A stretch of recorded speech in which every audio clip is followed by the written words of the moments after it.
महिलाएं stronger gender हैं। चूल्हे से लेकर युद्ध भूमि तक उन्होंने हर जगह विजय पाई है।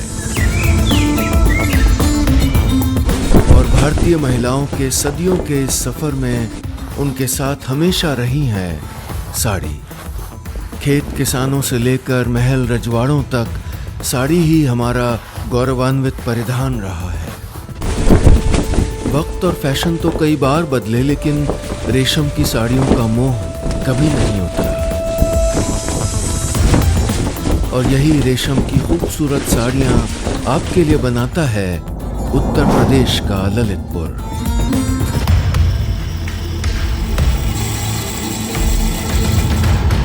ललितपुर में बनती हैं जरी सिल्क की साड़ियां।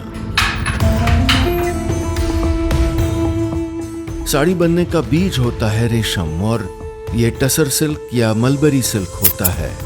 इन रेशमी धागों को छांटकर रीलिंग मशीन के सहारे ठीक से लपेटकर बुनाई के लिए तैयार किया जाता है। फिर इन चुनिंदा धागों को रंगरेज रंगने का काम करते हैं। एक एक धागा सूखता है और रंग पक्का चढ़ जाता है। ललितपुर की साड़ियों पर बनने वाली नक्काशी या डिजाइन अक्सर पारंपरिक जकार्ड या कंप्यूटर से बनाया जाता है, लेकिन इनमें बुंदेलखंड की छाप आपको जरूर दिखाई देगी। हथकरघों पर चल पड़ता है अब कारीगरों का जादू। किनारी और पल्लू को बनाने के लिए अनुभवी हाथों की जरूरत होती है। अब तो पावरलूम का भी इस्तेमाल होता है। अब इन रेशम की साड़ियों पर थोड़ा और प्यार उड़ेला जाता है। जरी, सीक्वेन या चमकीले पत्थर जड़े जाते हैं। ये साड़ी अब दुनिया तक पहुंचने के लिए तैयार है। एक जरी सिल्क साड़ी तैयार होने में लगभग 80 से 100 घंटे लगते हैं।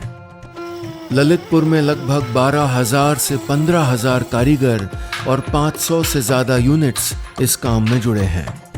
ललितपुर के कारीगरों को एक नई दिशा दिखाई है उत्तर प्रदेश के एक जनपद एक उत्पाद कार्यक्रम ने। बुनकरों को नए तौर तरीकों और तकनीकों की ट्रेनिंग दी जा रही है। नए डिजाइन सिखाए जा रहे हैं। बुनकरों को अब आसानी से लोन और सब्सिडी भी मिल जाती है। ओडीओपी कार्यक्रम की वजह से ललितपुर की साड़ियों का ब्रांड बन गया है और ऑनलाइन प्लेटफॉर्म्स पर इनकी मांग बढ़ने लगी है।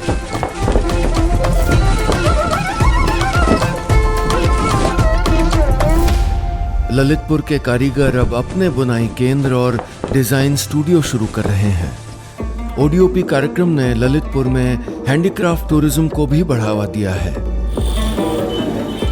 ललितपुर के साथ साथ वाराणसी और आजमगढ़ में भी बनती हैं रेशम की साड़ियां। ललितपुर में साड़ियों के अलावा फूड प्रोसेसिंग भी होती है, जहां दालें, पापड़, अचार और प्रोसेस्ड अनाज पैक होते हैं। और तो और इस जनपद में रेडीमेड गारमेंट्स और होजरी के उत्पाद भी बनते हैं। भारत की इस सदियों पुरानी संस्कृति और धरोहर की सारथी को, रेशम की साड़ी को, जब भी आप अपनी अलमारी में जगह देना चाहें तो ललितपुर को याद कर लीजिएगा। यूपी के कलाकारों, कारीगरों की बात ही कुछ और है।